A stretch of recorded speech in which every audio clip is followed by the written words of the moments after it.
Bakunzi bacu bakunzi b'urubuga BIenfo mu nkunde ndabaramutse ngenda bayikaze mwa kino kiganiro cacu cuno mugoroba aho novuga yuko tubazaniye amakuru adasanzwe kubera ko ni imigwano yabereye muri Kaziba habereye imigwano ikomeye cyane yahujije M23 ndetse na FDNB ngabo z'igihugu cy'u Burundi hamwe na Wazalendo. Iyo migwano akaba ari igitero cyari cagabwe na M23 ariko bikaba bitayoroheye na buke aho yasanze ingabo z'igihugu cy'u Burundi zamaze kwitegura neza ndetse zihitanamwo abasirikare batari bake buno muhari wa M23. Tuvuye ngaho turaza gusimbira muri Ruhihi aho abanyagihugu baho bisa nuko barambiwe n'ivyo aba ba M23 ariko barakora, bahisemo gufata aba M23 babiri cy'aba RDF barabaturira kabisa babagira nk'inyama kujya botsa gahene niko babagize muri sanga niko navuga. Ku bantu bakeneye amashusho cyangwa ama video hariho nimero nga kuri screen barashobora kutwandikira kugira ngo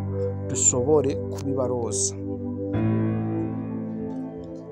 Nkuko bisanzwe murabizi rero simba ndumwe bari kumwe n'usasanguze kugira ngo adufashe dushobore gutahura ibigiye bitandukanye. Rero nituri kumwe hafi murabizi ndi safari ariko reka ndabashiriremwo buno butumwa canke ayo makuru yashoboye kudusesangurira kuri no amahoro cyane bwana journaliste.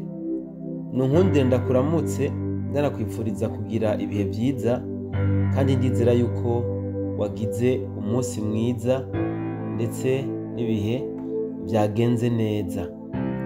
Reka nce ndamutse n'abakunzi b'ibiganiro byacu kuri BIenfo Plus, nabo nyine ndabipfuriza kuguma baruranirwa mu byabo no mu babo ndetse no kurangiza neza iyi weekend kuri uyu munsi w'igenekerezo rya 27 ukwezi n'ukwa kane.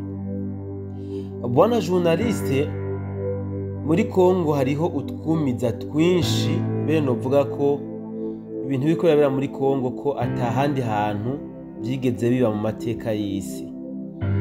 Reka dutangure ku migwano iriko irabera muri Kaziba aho igihugu cy'u Rwanda cegeranije ingabo, reka ndazite special force nkuko nabo bwabo babyivugira zabo nka zose bazirundaniriza muri Kaziba. Hambere ndavuga yuko na vya bihugu byemanga kubafata mu mugongo bikabaha n'ingabo ko bose baje kwirundanya muri Kaziba kugira ngo bikunde barabe yuko igisagara ca Uvira bagifata mu minwe. Ariko ntabwo bariko baroroherwa ku mirongo y'urugamba kuko hano muri Kaziba hahagaze babakangantare bo mu gihugu cy'u Burundi aba FDNB bari kumwe n'aba Wazalendo aho bariko baragira defense iteye ubwoba ku buryo ano ma special force atariko aroroherwa na gato.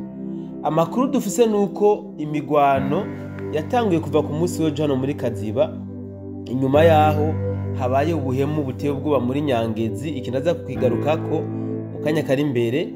Ariko reka ntangure kwanza ndababwire ivy'imigwano iriko irabera hano muri Kaziba. Amakuru mfise nuko M23 na RDF bamaze kuhatakariza ingabo zitari nke, ubona ko n'abariko barahagwanira ari benshi cyane gose ku buryo hariko hashika yaho bahindukirana bakarasa nabo nyine ubwabo kubera kutamenyana. Bivuze kandi ngo FDNB iriko irakora ibintu biriko biratangaza abanyarwanda ubwabo ndetse n'isi yose, kuko imitego bariko baratega bano ba RDF n'aba M23 ngo ntaho bari bwigere bayibona. Aya n'amakuru tuko turakesha abegereye aba RDF abariko barahaburira abene wabo, abasaza babo ndetse n'abana babo. Nibo bariko bidoga bavuga yuko ngo ibivagundu vya FDNB bibamariye ko ababo mu buryo bataziga. Bo bari bazi yuko nibagenda ari gikosi ari umugwi munini cyane gose nkuko babikoze, ngo ko aba FDNB baza kugira ubwoba bagaca batibirindiro bakiruka batanagwanye, ariko basanze barihenze. Aca twibutsa yuko abarundi dufise umugani uvuga ko uburo bwinshi budashigisha umusururu kandi ko n'ubunyegeri bwinshi butimba. Mbubwo abawazarendo bo bavuga yuko ngiyo aba FDNB baje kuri front ari benshi bobo baba babitomboreyemo kuko babifata nkaho ari impano baba babazaniye y'ibigwanisho na cane rutura, kuko abawazarendo bo ubwabo bavuga yuko atanivyo basanzwe banifitiye. Aha rero muri Kaziba uyu munsi novuga ko hahegeranijwe ibigwanisho byinshi cyane gose biteye ubwoba ku rugero rwaho n'abawazarendo byabananiye gushira nukuvuga kwegeranya byose. Magingo aya tukivugana bari bacegera nukuvuga bakirondeza amashamba aho aba M23 na RDF bagiye barabishibaguza. Amakuru dufise nkuko ashikizwa na societe civile avuga yuko ngo abenegihugu batanguye guhunga kuva ku munsi wa gatanu itariki 25 hano muri Kaziba, ukubera ko ngo mu micungararo yaho hari havugiye urwamo rw'amasasu menshi cyane ku buryo hariho n'abashoboye guhakomerekera bivanye n'amasasu yataye inzira arabahitana. Rero benshi baca baba barakuzamwo meza hakiri kare. Ubu rero imigwano y'ikirahabera ku rugero rwo hejuru, ngo abenegihugu bahari ni bake, n'abasigaye ubu ubwoba bubiciye mu mazu, ngo ntibazi ingene bwira, ntibazi n'ingene buca, kuko ngo nta numwe ashobora gusohoka hanze kuko ngo umuriro uriko uracanirwa hano muri Kaziba ngo uteye ubwoba. Ariko kandi abenegihugu tuko turabona bari muri Kaziba bavuga ko ibirindiro by'ingabo z'u Burundi ngo bihagaze neza, kandi ngo nta n'impungenge babifitiye kuko ngo hariho ngo imitego bariko barakoresha iriko irahitana aba M23 benshi n'aba RDF, ku buryo bibaza yuko n'abasigaye bashobora kugira ubwoba bagakora hopri bagasubira inyuma, kuko ngo babona ko bidakunda ko bashobora kurengana hano muri Kaziba. Nkuko nari nabibabwiye, hano muri Nyangezi hariko haboneka utwumiza novuga tutigeze kuboneka mu mateka y'isi, aho umukolonel yari asanzwe ayoboye kano gace wo muri FRDC yatanze inzira kuri M23 barashobora kukigarurira.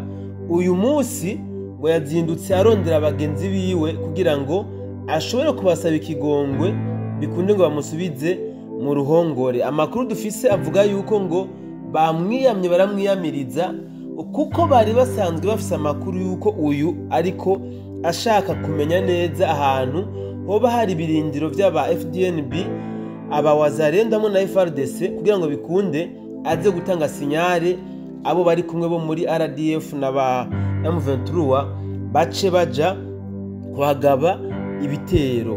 Kubw'amahirwe make rero uyu mukolonel ntabwo yashoboye kweregwa, kuko ngo baciye bamushira ku intoki bamwambika minote baja kumubika kugira ngo azoje gucirwa urubanza nk'abandi bagambanyi bariko baragambanira igihugu ca Kongo. Iki rero ni ikintu kiguma cerekana yuko uko biri kose muri FRDC haracarimwo ibintu byinshi bitagenda neza, na cane by'ubugambanyi, kuko aba ba FRDC nibo bariko baratuma intambara idindira, nibo bariko baratuma intambara idahera kuri buno butaka bwa Kongo, kuko bariko bigira ibirira habiri.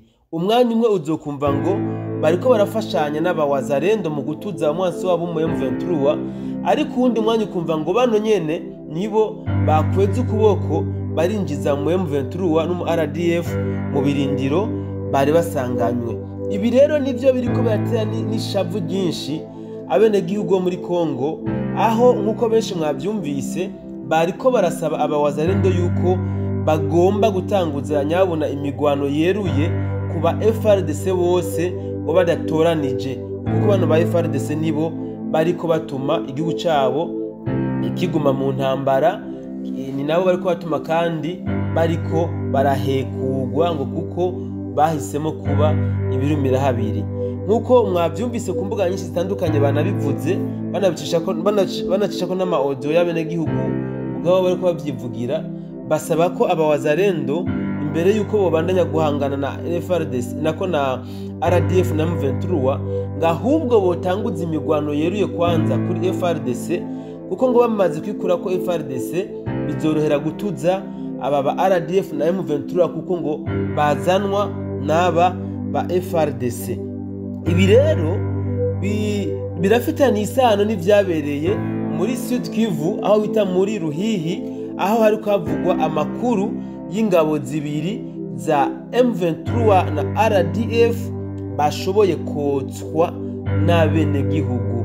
Iyo mvuze kotswa mwumve yuko bacanye umuriro barabotsa nka kurya botsa inyama. Uti byagenze gute? Amakuru dufise nuko kuva ejo ku mugoroba igenekerezo ya 26 niho aba M23 na RDF batakaje ibirindiro vyabo aha muri Ruhihi. Twibutse yuko ari naka gace basanzwe bimbamwo y'amabuye y'agaciro, bahasiga ingabo nkeya zicunze ibirindiro. Uyu munsi rero abenegihugu bashegeshwe baca batangura imigwano n'aba basoda.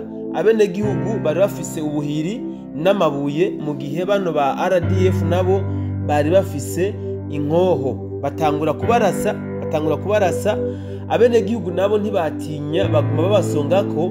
Niho byashika bariruka, barabona ko abenegihugu bababanye benshi, bariruka bashika ku ruzi kuko amahirwe make barabura n'ubwato bushobora kubajabura, ariko aba benegihugu baca bashobora gufatamwo babiri barabica urupfu rubi.